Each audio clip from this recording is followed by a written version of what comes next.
pagsunod ng Pilipinas sa panuntunan at sa mga prinsipyong itinatag ng United Nations ang pahayag ni Department of Foreign Affairs o DFA Secretary Enrique Manalo bilang kinatawan ni Pangulong Ferdinand Bongbong Marcos Jr.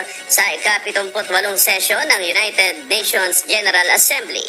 Binigyang diin ng kalihim ang kahalagahan ng pandaigdigang kaayusan na sumusunod sa mga alituntunin ng international law sa pamamagitan ng ipinakitang dedikasyon ng Pilipinas sa mapayapang paglutas ng mga dispute at pagsunod ng bansa sa international law.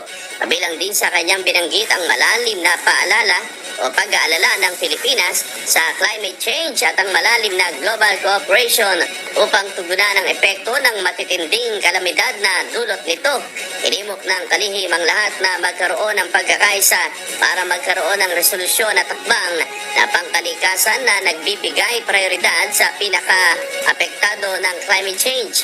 Naipahayag din ang dedikasyon ng bansa sa human rights, United Nations, Sustainable Development Goals at ang pakikisa nito sa world peace at security.